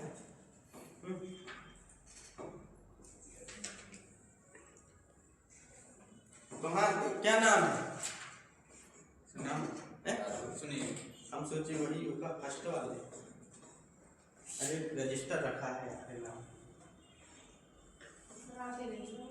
अच्छा टेस्ट भर देने आते तो नाम भी लेने आ जाएगा, नहीं तो फिर अगर नहीं आ रहे हैं तो फिर सेकंड शिवम आए। शिवम है क्या?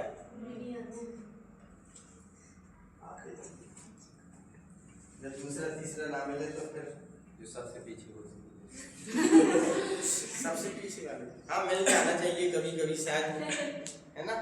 फर्स्ट आ रहा फिर वो युक्ति ना लगाने लगे कहाँ से ये लोग निकालते हैं पेपर, है ना।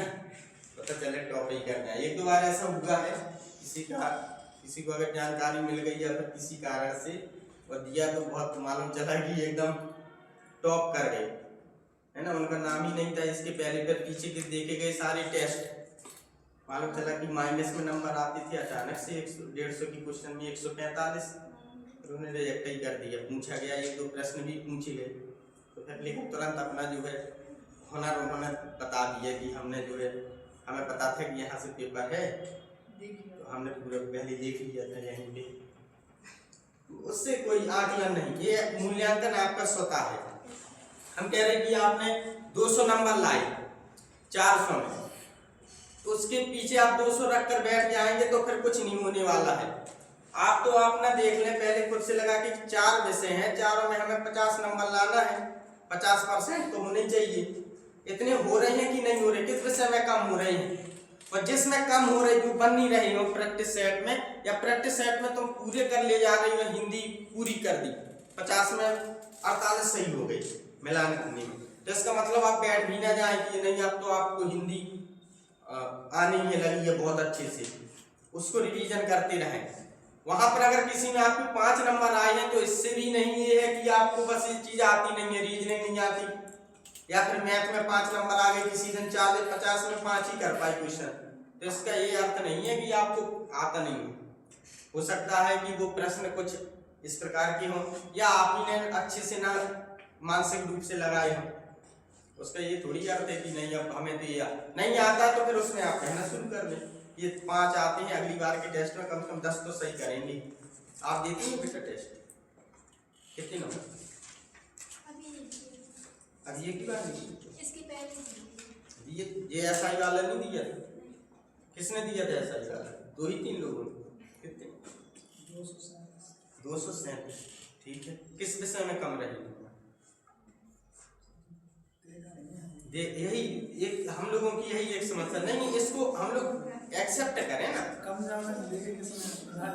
नहीं जैसे मिलाया, जैसे आपने मिलान तो किया होगा, या फिर मिलान करने में क्या फायदा है, आपने दिया था पेपर कितने नंबर?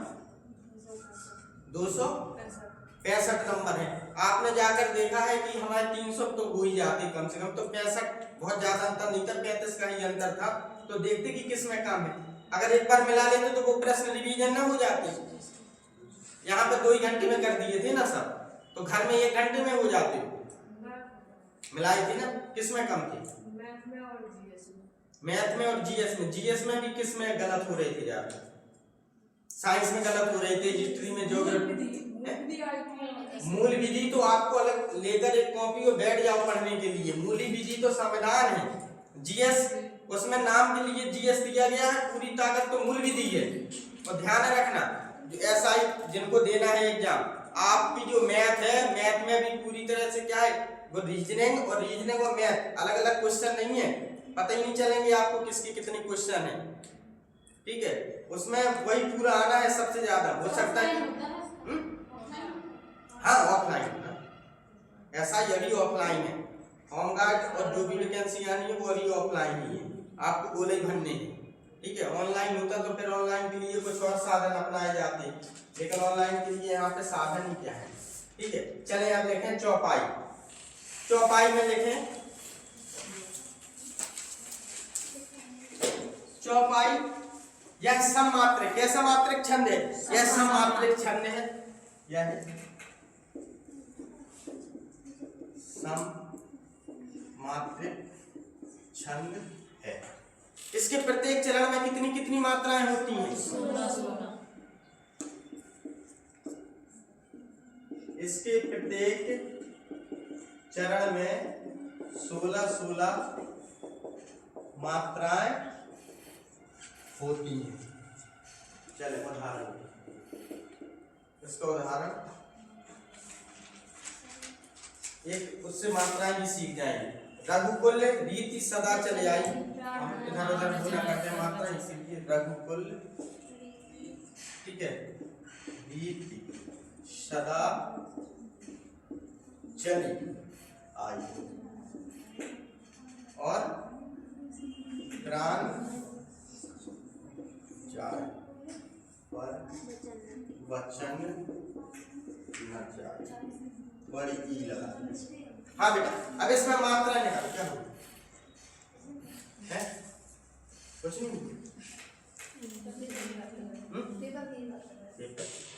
बता दो कुछ हम भी।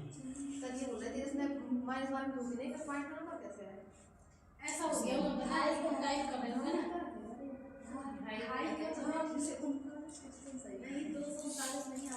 इसमें माइनस मार्किंग आपको वहां पर नहीं होगी, यहाँ पे माइनस मार्किंग करके दी है। माइनस मार्किंग नहीं होती। अब 2.5 नंबर का कुछ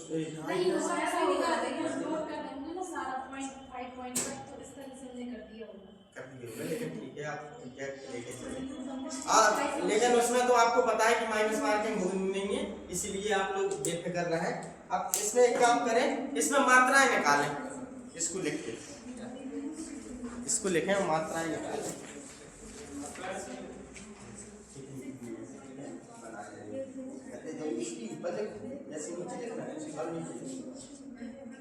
नहीं ऐसे लिखते जा,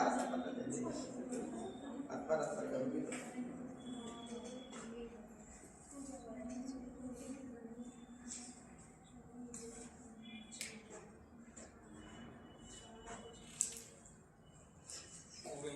हो गई, क्लियर है? मिल गई 16 उसको जैसे पहली वाली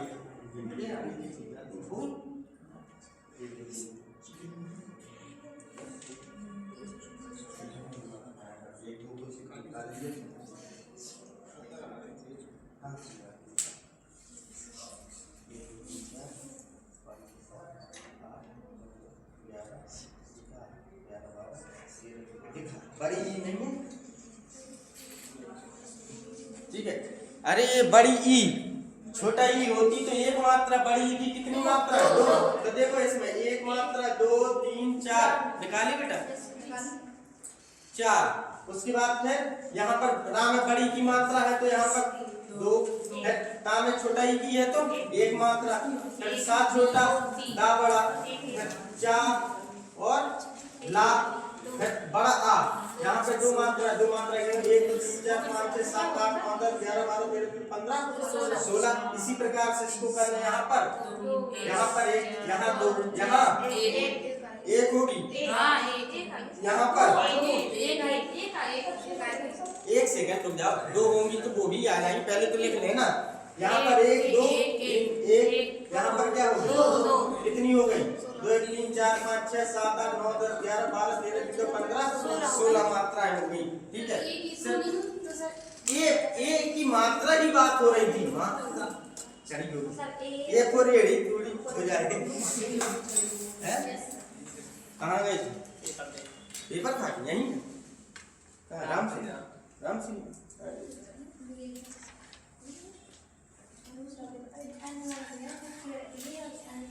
चले अब लिखे रोला। अच्छा, रोला कैसे मात्रा, किस प्रकार का छंद है? बताए बेटा, दोहा कौन सा मात्रिक छंद है? दोहा बताते जाया करो। बताया करो, और क्या बताओगे नहीं तो कहाँ से फिर वो अंदर वो डर बना ही रहेगा। वो डर आपके पेपर तक साथ रहता है। कहाँ तक साथ रहता? पेपर तक। फिर पेपर के जब बाहर निकलते हो तब आपको फिर उस डर का एहसास होता है, वो फिर पीछे छोड़ देता है आपको, ठीक है। फिर वो जब आप आएंगे 1-2 दिन रेस्ट करेंगे, फिर पढ़ना शुरू, फिर वो डर साथ में आ जाएगा। चले अब इसमें हो गई। अब चौपाई के बाद क्या लिखेंगे? रोला। क्या लिखेंगे? रोला। रोला कैसा है? यह है सममात्रिक छंद है। कैसा है? सममात्रिक छंद है। हम तो कह रहे यही प्रश्न आ जाए कि ये कौन सा मात्रिक छंद है तो निपट जाओगे, ठीक है। और का अरे हमें तो नंबर से मतलब है, ठीक। अब फिर उसके बाद जब कभी पढ़ना पढ़ाना होगा तो विद्वान बनते रहेंगे कि उसे सीखते रहेंगे। अभी तो आ जाएगी ये कैसा रोला किस प्रकार का है, अर्ध सम्मात्रिक, टिक लगाओ और बस 2.5 नंबर पाओ। हाँ यही देखना, और ऐसे ही अगर हो जाएगा तब आपको कितनी प्रसन्नता होगी कि हाँ ठीक है। आता हुआ सही होगा, आता हुआ जब गलत करते हो तो सबसे ज्यादा दुख होता है। जो आ ही नहीं रहा था वो गलत हो जाए तो वो कहोगे यार ये तो पढ़ा ही नहीं था, फिर सोचोगे जी आउट ऑफ। बस ये इसलिए तो बार बार आपको रिवीजन जब ज्यादा बार करेंगे कंफ्यूजन उतना कम रहेगा। 2 4 5 बार में आप बराबर कंफ्यूजन रहेंगे, चाहे आप कुछ भी लगा लें, चाहे आपसे बेलन का क्षेत्रफल पूछ लिया जाए, वक्र प्रश्न पूछ लिया जाए, तो अचानक से फिर आप शंकु में घूमेंगे, ठीक। हाँ देखो यह सम्मात्रक छंद है, इसके प्रत्येक चरण में कितनी मात्रा है? इसके प्रत्येक चरण में 24 मात्राएं होती हैं। कितनी मात्राएं? 24 मात्राएं होती हैं, ठीक है। और क्या होता है इसमें? 11 और 13 पर यति होती है। 11 13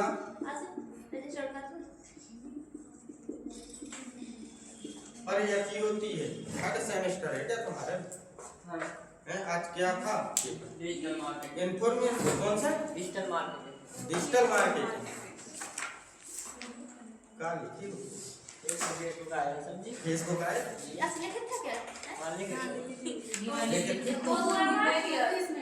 सर याद रख के गए एमसीक्यू आ गया वहां थ्योरी।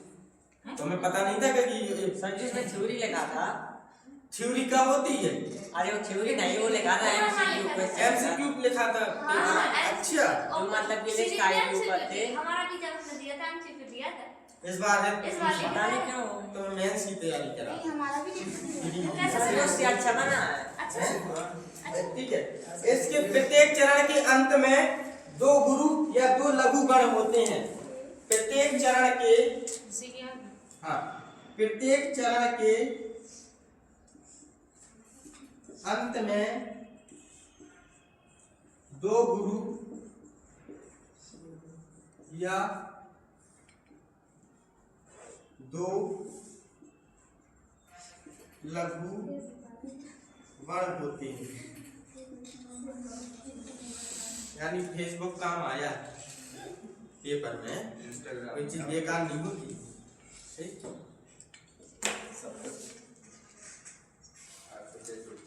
लेकिन इसमें उदाहरण में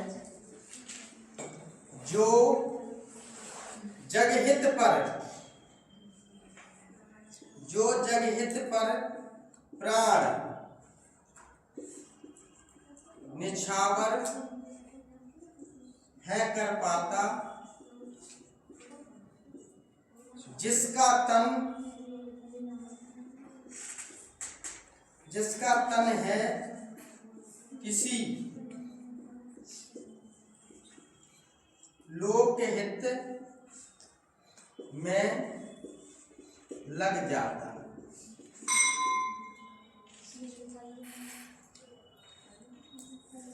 देखें बेटा इसमें मात्राएं भी थोड़ा सा एक बार कर लीजिए, उसके बाद फिर आपको अब बहुत ज्यादा मात्राएं और श्लोक करने की जरूरत नहीं है।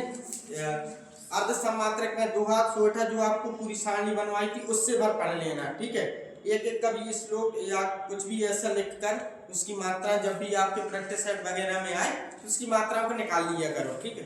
अब इसमें होंगी मात्राएं कितनी, देखो लास्ट में क्या है, या तो 2 गुरु गण होंगे या फिर 2 लघु गण होंगे। ये होती है इसकी क्या एक सबसे अच्छी पहचान कि ये रोला है। मात्राएं गिनेंगे तो क्या होंगी इसमें 24 मात्राएं। 11 पे यति करना है, हो रही है 2 3 4 5 6 7 8 9 10 11। जब यही आ जाए कि सोटा है कि रोला है, क्या है रोला है, कैसे पता? ये तो इसमें भी तो 11 13 है।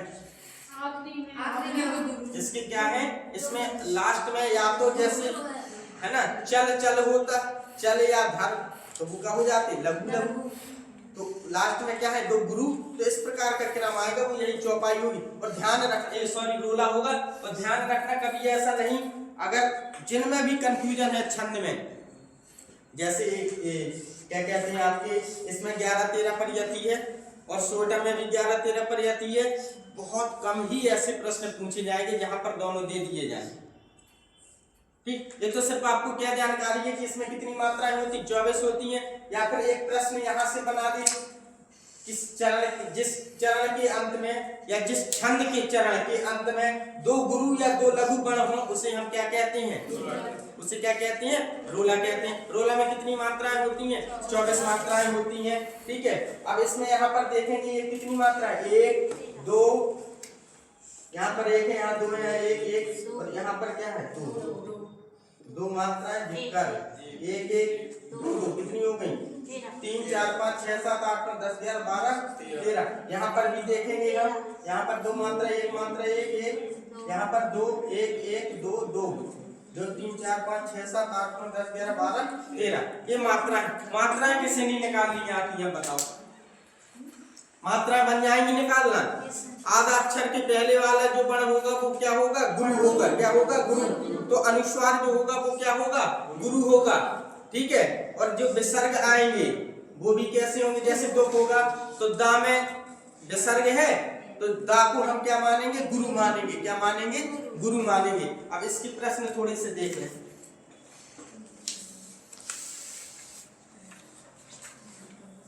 चंपकमाला क्या है सर, कल आपकी क्लास लगेगी ना? है? कल तो आपकी क्लास लगेगी ना? हाँ बता। सर, जो सोरठा होता है उसका ऐसे उदाहरण होता है, जो सुमरत सिद्धि हो, गणनायक करीब। और इसमें बदन पीछे, उसमें और इसमें तो लघु पीछे आते, इसमें गुरु पीछे आते। अब उसमें देखो बदन, उसमें क्या आ गई, बदन। हमने 2 गण की बात की और बदन उसमें कितनी आ गई, देखो तो जो सुमरत सिद्धि हो, गणनायक कर बदन। नीचे वाला क्या है, बुद्धि अनुग्रह हो, शुद्धि राशि शुभ गुण सदन। तो बेटा वो 3 बन, 3 बन। अब हो गया क्लियर। 3 बन की, उसमें 3 बन है लास्ट में, या तो 3। अब यहाँ पर क्या आ जाए, जैसे यहाँ पर 3 आ जाए लघु, तो फिर वो नियम वहां चला जाएगा। क्लियर हो गया ना। जैसे इन्होंने कहा कि एक दोहा सोरठा में, सोरठा का एक उदाहरण है, इसी में है क्या, नहीं इसमें नहीं। हाँ ठीक है। अब जैसे एक सोरठा का उदाहरण जिसमें आ गया लास्ट में बदन और नीचे आ गया सदन। नियम ये कह रहा है हमारे लिखने के अनुसार कि लास्ट में 2 गुरु या 2 क्या होना चाहिए, लघु होना चाहिए। तो आप कह रहे हैं यहाँ पे तो है 2, यहाँ पे है 2 लघु, लेकिन नहीं बेटा, यहाँ पर एक शब्द में हम देखेंगे तो यहाँ पर कितने हो रहे हैं, 3। कितने हैं, 3 लघु है ना। तो 3 लघु ना होते अगर 2 होते, जैसे दन और यहाँ पर क्या होता, मन। कोई ऐसा अगर पाठ मतलब बनता अगर श्लोक जिसमें लास्ट यहाँ पे दन होता और नीचे क्या होता, मन, अलग बिल्कुल अलग शब्द होता, तो यहाँ पे 2 होते, फिर तुरंत चला जाता बरूला। जैसे यहाँ पर सिर्फ 2 है, अगर यहाँ पर और आ जाता, ठीक है, न पा, या फिर और आ जाता एक आपका पाता, ठीक है, पाता का कुछ भी ऐसा मान लो 3 होते, वो नहीं, फिर वो सोरठा में आप जाते। ठीक है, ये क्लियर हो गया ना। तो आप तुरंत उस चीज को क्या करेंगे, अब इसमें चौपाई में देख रहे हैं 24 नंबर से हम दूसरे और प्रिंट निकलवा देंगे। एक्चुअली में देख ले रहे हैं इसमें बहुत इंदवज्जा वाले आ गए हैं। ठीक है, छंद में गणों की संख्या तो इकाई, पहले इसको देख लें चौपाई, उसके बाद फिर 5-10 मिनट और दे दीजिए। ठीक है, वो तो 4:30 बजे छुट्टी हो जाएगी, 4 बजे हो जाएगी। ठीक है, कंकन किंकिन नुपुर धुनी सुनी, कहत लखत सन राम हृदय गुनी। ये क्या है, चौपाई है। क्या है, चौपाई में प्रत्येक चरण में कितनी मात्राएं, 16 मात्राएं। कंकन में बेटा का, कंकन कन कन, ये क्या हो गया, 2 मात्रा, 1 मात्रा, 1 मात्रा। फिर किंकिन, इसको भी कितनी, 2 1 1। फिर नुपुर, ध्यान रखना, 2 1 1। धुनी 1 1। फिर सुनी 1 1। कितनी मात्रा,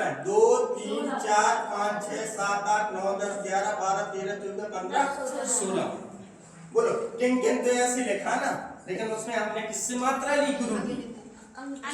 ठीक है, अनुस्वार अंग्रेजी अनुस्वार जब बहुत बार बोलेंगे ना, जब क्लियर होगा कि वो अनुनासिक का है, अनुस्वार क्या है। ठीक है, तो जहां से मुंह और नाक दोनों से हवा निकले वो क्या होता है? अनुनासिक होता है कि अनुस्वार होता है? अनुनासिक। जहां मुंह और नाक दोनों से हवा निकले कोई बोलने में वो क्या होते? अनुनासिक। अनुस्वार जिसमें सिर्फ, ठीक है, नाक से ना निकले। अब यहाँ पर देखें, इनमें से 16 मात्राओं वाला छंद कौन सा है? चौपाई है बेटा। बंधव गुरुपद पदों में परागा, सुरुचि सुभाष सरस अनुरागा। ठीक है, अब ये कौन सा है? चौपाई है। ठीक है, अच्छा देखो एक और बात कि इसमें जितने दिए जाते हैं सबसे ज्यादा प्रयोग हुआ है रामायण में। दोहा, चौपाई, सोठा, जितने जो कुछ थे, यानी कि छंद का अच्छा खासा प्रयोग उसी में किया गया है। फिर उसके बाद वहीं से लिए गए किया है, इसका कुछ ना कुछ क्रम बनता है। फिर इन्होंने इसी के ऊपर रिसर्च करके है सब कुछ निकाला है, जितने जो छंद दिए हैं। अलंकार भी वहीं से आए हैं सुंदरता के लिए। ठीक है, अब देखें, अब इसमें आप लोग जितनी बेटा आदि नाम की पहले वाला कौन सा? सुंदर। सुंदर जैसे सा सु है, सुंदर कहाँ है? इसमें है 27 नंबर सुंदर। जैसे अब इसमें राम कथा सुंदर करतारी, अब इसको गिने 2 3 4 5 6 7 8 एक गिनेंगे क्यों? 8 वर्ण जो है आपके जो क्या है? संयुक्त वर्ण कि पहले वाला क्या रहेगा? गुरु रहेगा। क्या रहेगा? गुरु रहेगा। यही लिखवाया ना नोट में, आपको नोट में यही लिखवाया, तो क्या हो जाएगा? इसकी मात्रा कितनी हो जाएगी? देखो, राम में 2 मात्रा, माँ में 1 मात्रा, का में 1 मात्रा, था में 2 मात्रा, शा में 2 मात्रा, दा में 1 और उसके बाद करतारी 1 1 2 2 कितनी हो गई? 2 3 4 5 6 7 8 9 10 11 12 13 14 15 16। हमने क्या बताया था बेटा? सुंदर। जी अर्धवर्ण है, आधा अक्षर के पहले वाला जो होगा वो उसकी मात्रा को चाहे छोटा हो, है ना, तो इसको हम लोग गुरु में जोड़ेंगे। ठीक है, इसलिए नोट करके लिखवा दिए कि आपको 50 या 100 नहीं पढ़ने हैं, आपको सिर्फ 1 2 को अगर समझ में आ गया तो उतने में आप छंद समझ गए, नहीं तो हम चाहे जितने लिखवाते रहे कोई मतलब नहीं होगा। ठीक है, चलिए ठीक है, थैंक यू। किसको नहीं मिले हैं? जिसको नहीं मिले हैं वो ले लेना लोग।